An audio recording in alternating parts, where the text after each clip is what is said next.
En 2024, l'armée de terre française aligne simultanément 3 générations de véhicules blindés de transport de troupes dans ses unités opérationnelles. Des VAB produits dans les années 80, des Griffons livrés depuis 2019 et des véhicules de transition entre les deux. Cette coexistence n'est pas le signe d'une armée en cours de modernisation maîtrisée, c'est le symptôme d'un programme qui a pris du retard sur lui-même. Le Griffon devait résoudre un problème simple: remplacer une flotte de VAB épuisée par 40 ans de service continu. Le VAB, mis en service en 1976, avait été conçu pour traverser l'Europe centrale en cas de guerre conventionnelle contre le pacte de Varsovie. Il a fini sa carrière opérationnelle dans les sables du Sahel, sous des températures pour lesquelles il n'avait pas été dimensionné, face à des engins explosifs improvisés qu'aucun ingénieur des années 70 n'avait anticipé. Quand la France a lancé la réflexion sur son successeur, le VAB n'était plus en fin de vie, il était en sursis. Ce qui est frappant, ce n'est pas que la France ait décidé de remplacer le VAB, c'est la manière dont elle a choisi de le faire. Plutôt que de concevoir un successeur direct, l'armée de terre a opté pour une rupture conceptuelle complète, une plateforme universelle, connectée, capable de remplir non pas une mission, mais plusieurs. Le Griffon ne devait pas être un meilleur VAB, il devait être autre chose, une pièce d'un système plus vaste, pensé pour une guerre que la France n'avait pas encore à combattre, mais qu'elle anticipait. Cette décision, prise dans les années 2000, paraissait raisonnable. Elle s'est heurtée, 20 ans plus tard, à une réalité que personne n'avait pleinement mesurée. Les guerres n'attendent pas que des programmes d'armement soient livrés à temps. Pour comprendre pourquoi le Griffon existe sous cette forme, il faut revenir à l'état du parc blindé français au tournant des années 2010. Le VAB était alors en service depuis plus de 30 ans. La flotte comptait plusieurs milliers d'unités, mais une proportion significative de ces véhicules avait un kilométrage opérationnel qui dépassait tout ce que les concepteurs originaux avaient prévu. Les opérations extérieures successives, Bosnie, Kosovo, Afghanistan, Côte d'Ivoire, Tchad, avaient consommé les ressources mécaniques d'une flotte qui n'avait jamais été pensée pour ce rythme. Le problème n'était pas seulement mécanique, il était doctrinal. Le VAB était un transporteur. Il amenait l'infanterie au contact, elle débarquait, il repartait. Cette logique, héritée des années 70, ne correspondait plus à la manière dont l'armée de terre française conduisait ses opérations. En Afghanistan, en Afrique, les équipages restaient dans leurs véhicules, manœuvraient sous le feu, coordonnaient des actions complexes depuis leur poste. Le VAB n'avait pas les systèmes de communication pour cela. Il n'avait pas la protection pour cela. Il n'avait pas été conçu pour cela. C'est dans ce contexte qu'est né le programme Scorpion. L'idée centrale n'était pas de construire un meilleur transporteur, c'était de construire un nœud de réseau. Le Griffon devait être le point d'entrée de l'infanterie dans un espace de combat numérisé où les véhicules, les drones, les postes de commandement et les systèmes d'armes échangeraient des informations en temps réel. La plateforme physique importait moins que sa capacité à s'intégrer dans ce réseau. Officiellement, Scorpion était une révolution dans la conduite des opérations terrestres. En réalité, il était aussi, et peut-être d'abord, une réponse à une contrainte budgétaire. L'armée de terre ne disposait pas des ressources pour financer simultanément le remplacement du VAB, la modernisation du Leclerc, le développement d'un nouveau véhicule de cavalerie et la refonte de ses systèmes de commandement. Scorpion permettait de mutualiser ces investissements sous un programme unique, avec une logique de plateforme commune qui réduisait théoriquement les coûts de maintien en conditions opérationnelles. Le Griffon est donc né d'un double impératif: moderniser la force et économiser l'argent qu'on n'avait pas. Cette tension entre ambition capacitaire et contraintes financières allait structurer toute la suite du programme, ses réussites, ses retards et ses compromis. Qu'est-ce que le Griffon sait faire que le VAB ne savait pas faire? La réponse tient en 3 capacités distinctes qui définissent ce que la France a réellement acheté avec ce programme. La première est la protection. Le Griffon est homologué Stanag 4569 niveau 4, ce qui signifie qu'il résiste aux munitions perforantes de calibre 14,5 mm sur toutes les faces. Le VAB, dans ses versions de série, offrait une protection significativement inférieure. La différence n'est pas anecdotique. Au Sahel, les engins explosifs improvisés et les embuscades avec armes légères de fort calibre représentaient la menace principale. Les équipages de VAB opéraient régulièrement avec des kits de surblindage ajoutés localement, sans standardisation, avec des performances variables selon les lots. Le Griffon intègre cette protection dès la conception. C'est une différence fondamentale en termes de cohérence opérationnelle. La deuxième capacité est la connectivité.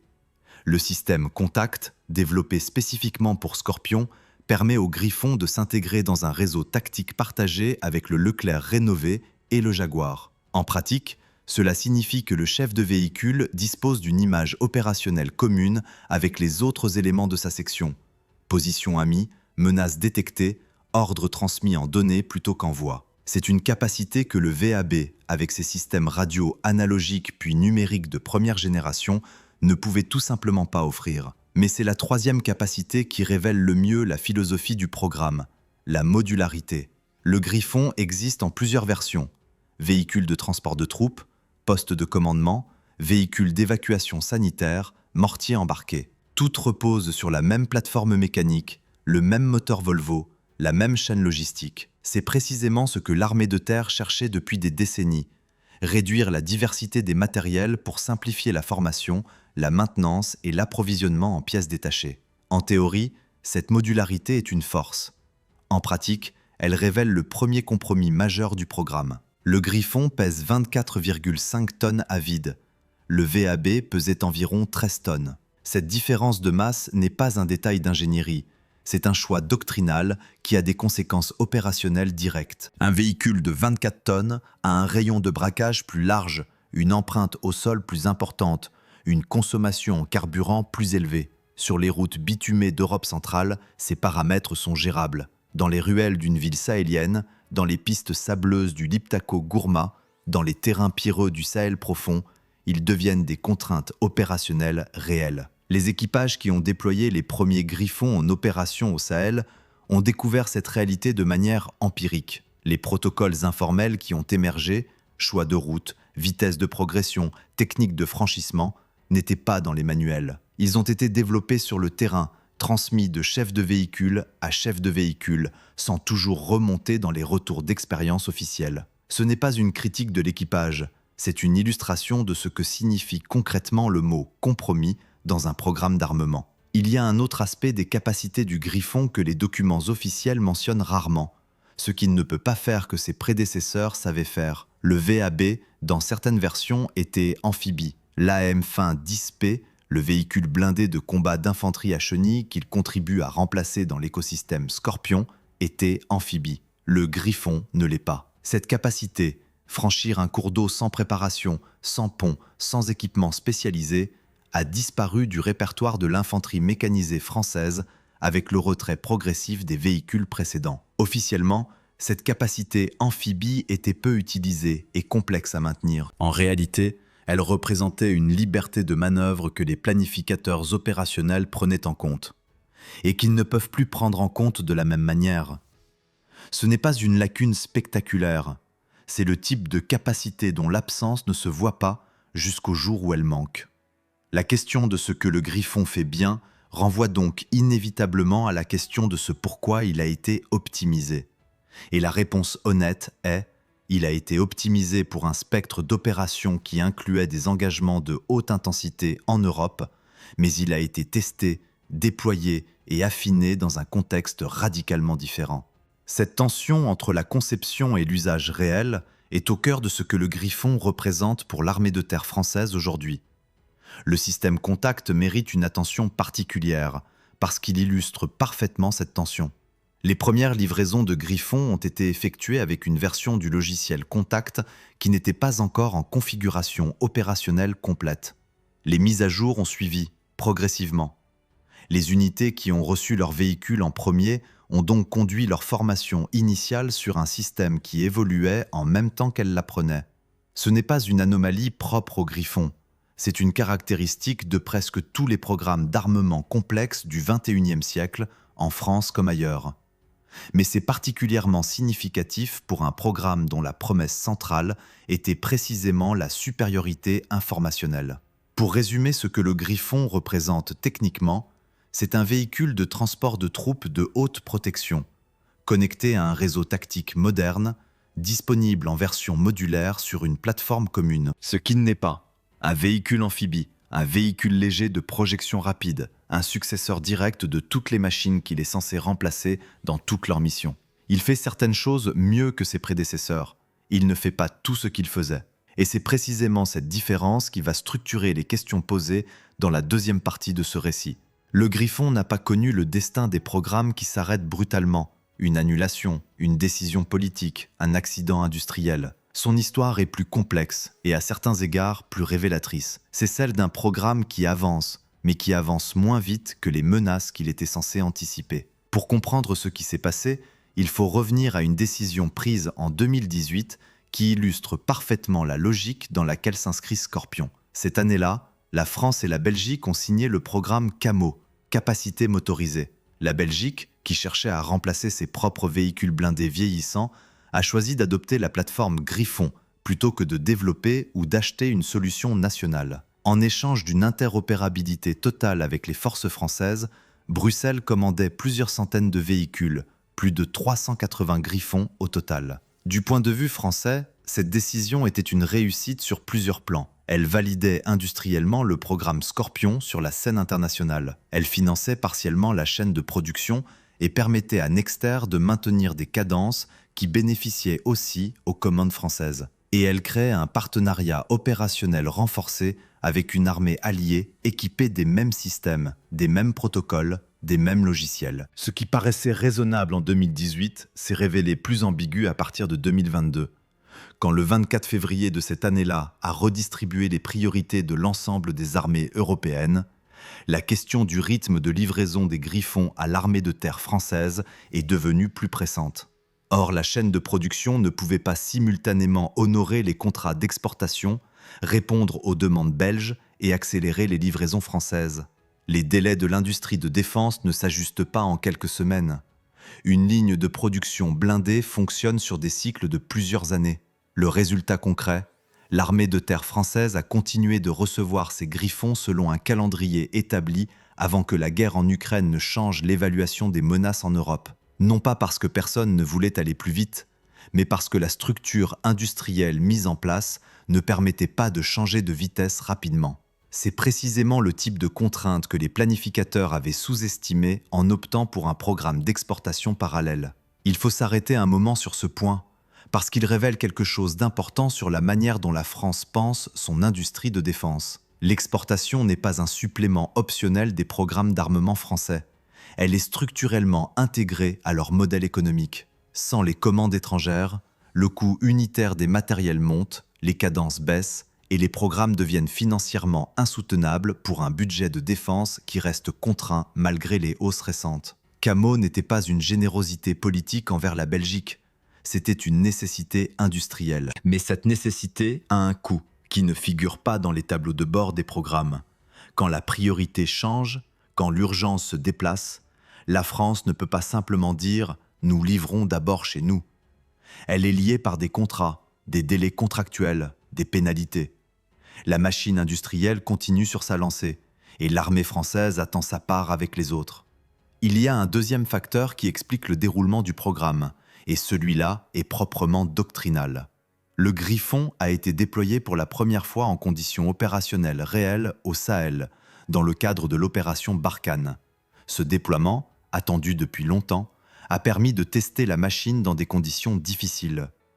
Il a aussi, de manière moins attendue, confirmé que le Griffon était une excellente réponse à la guerre que la France menait alors, et pas nécessairement à la guerre qu'elle pourrait avoir à mener demain.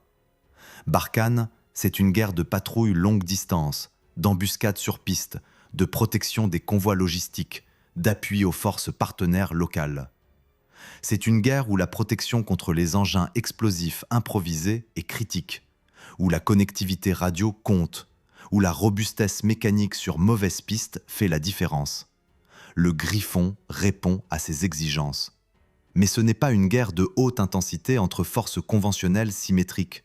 Ce n'est pas une guerre où des chars lourds percent des lignes défensives pendant que des véhicules blindés de transport de troupes suivent sous des tirs d'artillerie et face à des roquettes anti-chars de nouvelle génération. Quand la France a commencé à retirer ses forces du Mali à partir de 2022, le Griffon n'avait pas encore été éprouvé dans ce deuxième type de scénario, et aucun autre véhicule de sa génération en Europe occidentale ne l'avait été non plus, jusqu'à ce que des Marder allemands et des Bradley américains commencent à apparaître dans des images venues d'Ukraine, avec des résultats qui ont alimenté de nouvelles réflexions dans toutes les armées de l'OTAN. C'est dans ce contexte que s'est tenu en 2023 l'exercice Orion, le plus grand exercice militaire français depuis des décennies, conçu explicitement pour tester l'ensemble du dispositif Scorpion dans un scénario de haute intensité. Orion était à la fois une démonstration de capacité et un exercice d'évaluation honnête. Ce que cet exercice a révélé,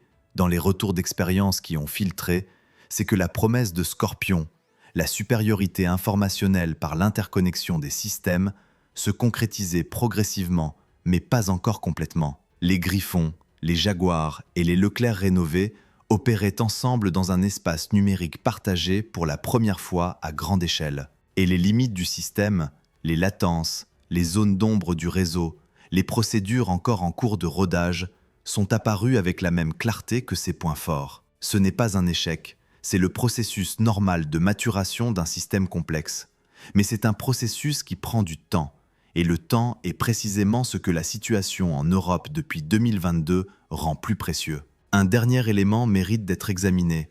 La question de la vulnérabilité du Griffon face aux menaces qui ont émergé ou se sont confirmées depuis le début du conflit en Ukraine. Le Griffon ne dispose pas de système de protection active. Sa protection balistique, aussi sérieuse soit-elle face aux armes légères et au calibre intermédiaire, n'a pas été conçue pour résister aux missiles anti-chars de nouvelle génération ni aux munitions rôdeuses. Ce n'est pas une spécificité française. Aucun véhicule de transport de troupes de sa catégorie en service dans les armées occidentales ne dispose de ces protections en standard. Mais l'Ukraine a changé le contexte dans lequel cette réalité s'inscrit. Les drones FPV, les munitions rôdeuses de petit calibre, les roquettes anti-chars légères utilisées en saturation, ce sont des menaces qui pèsent désormais sur tout véhicule blindé à roues opérant dans un environnement contesté. Les images de véhicules de transport blindés détruits par des drones de quelques centaines de grammes ont circulé dans tous les états-majors européens. La réponse à cette menace, blindage supplémentaire, système de brouillage, kit de protection contre les drones, est en cours de développement dans plusieurs armées, mais elle n'est pas encore intégrée de série dans les Griffons en production. Officiellement, des études sont en cours, des expérimentations sont conduites, des solutions seront intégrées dans les versions futures. C'est le discours standard des programmes d'armement face à des menaces émergentes, et il n'est pas faux. Mais il signifie concrètement que les Griffons qui roulent aujourd'hui dans les unités françaises déployées sur le flanc est de l'OTAN ne disposent pas des protections que l'expérience ukrainienne aurait justifiées si elle avait eu lieu 10 ans plus tôt. Quelle est la lacune réelle que le programme Griffon a créée ou révélée dans les capacités de l'armée de terre française? La réponse n'est pas simple, parce que le Griffon n'est pas un échec. C'est un véhicule qui fait ce qu'il promet. La lacune est ailleurs. Elle est dans l'écart entre ce que le programme a annoncé et ce qu'il a livré, dans les délais, dans les quantités et dans les conditions d'emploi. Premier aspect de cet écart, le calendrier. La loi de programmation militaire en vigueur prévoit la livraison d'environ 19 scènes Griffon à l'armée de terre française. C'est un parc considérable qui représente une transformation profonde de l'infanterie mécanisée française.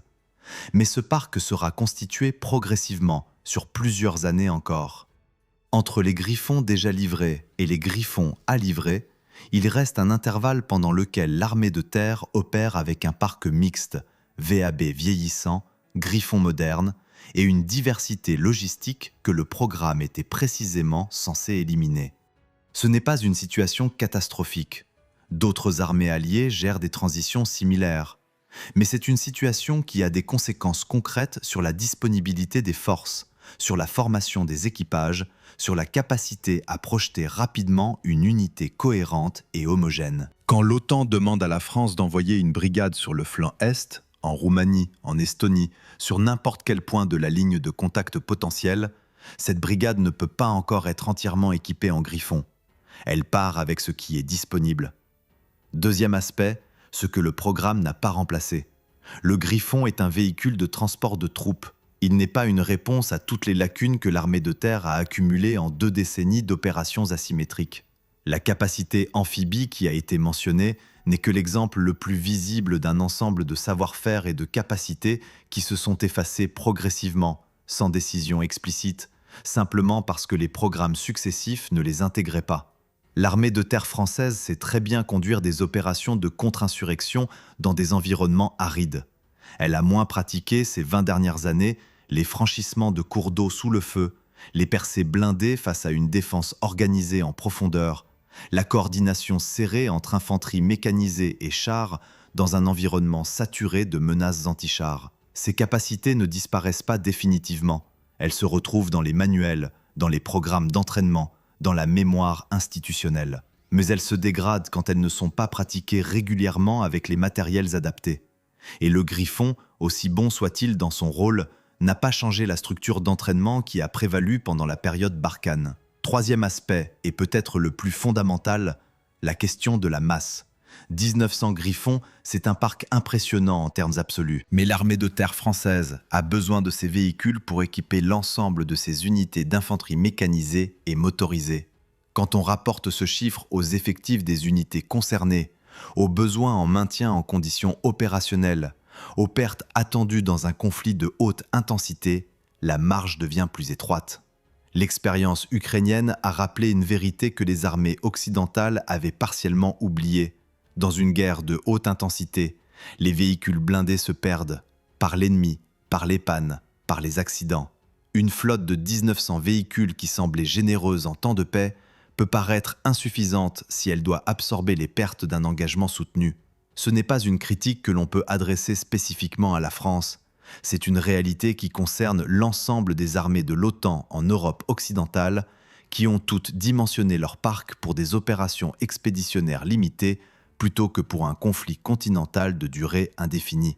Mais c'est une réalité qui pèse particulièrement sur un programme comme Scorpion, dont l'ambition était de définir la structure de force française pour les décennies à venir. Il y a enfin une question que les spécialistes posent depuis 2022 et qui n'a pas encore de réponse satisfaisante. La place du Griffon dans un dispositif de défense collective en Europe qui intègre désormais explicitement la menace d'un conflit de haute intensité. Le Griffon a été conçu pour opérer dans un environnement où la supériorité aérienne alliée était acquise, où les lignes de communication étaient sécurisées, où les menaces anti-chars principales venaient de systèmes connus et catalogués. L'Ukraine a montré que ces hypothèses ne peuvent pas être prises pour acquises.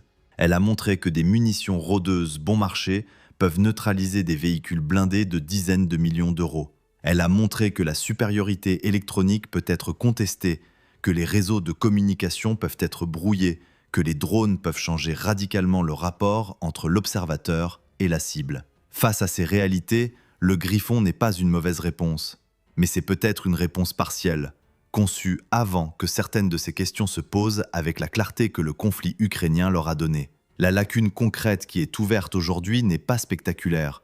Elle ne se résume pas à un seul équipement manquant, à une seule capacité absente. Elle est systémique. L'armée de terre française est en train de se transformer, avec un programme cohérent et sérieux, mais à un rythme qui ne correspond pas à la vitesse à laquelle l'environnement de sécurité européen s'est dégradé depuis 2022. Le Griffon arrive, mais il arrive dans un monde différent de celui pour lequel il a été optimisé. Et les adaptations nécessaires, protection contre les drones, système de guerre électronique embarqué, révision des doctrines d'emploi, prennent elles-mêmes du temps. La question ouverte, celle à laquelle personne ne peut répondre aujourd'hui avec certitude, est la suivante. Si une unité française équipée de Griffons est engagée dans un conflit de haute intensité en Europe dans les 5 prochaines années, avec les Griffons disponibles aujourd'hui, dans les quantités disponibles aujourd'hui, avec les protections disponibles aujourd'hui, ce véhicule sera-t-il suffisant? Ou découvrira-t-on, comme cela s'est produit à plusieurs reprises dans l'histoire de l'armement, qu'une plateforme conçue pour une guerre s'est retrouvée dans une autre? La France aurait pu livrer plus vite. La France aurait pu protéger davantage. La France aurait pu anticiper des menaces que tout le monde voyait venir. Ces phrases ne sont pas des accusations. Elles décrivent la condition normale d'une armée qui planifie dans l'incertitude avec des budgets limités. Mais elles posent une question qui mérite d'être posée sans détour. Dans 10 ans, quand on regardera en arrière sur cette période, le programme Griffon sera-t-il considéré comme la modernisation qui a mis l'armée de terre française à la hauteur des défis du XXIe siècle, ou comme une transition intelligente qui a manqué de vitesse au mauvais moment? Si cette histoire vous a intéressé, laissez un like, écrivez votre avis en commentaire et abonnez-vous à la chaîne pour ne pas manquer des prochains récits. La prochaine fois, nous examinerons le Roland, le meilleur système sol-air tactique de l'OTAN, fabriqué en France, adopté par une dizaine d'armées dans le monde et retiré du service par son propre créateur sans que personne n'ait trouvé comment le remplacer.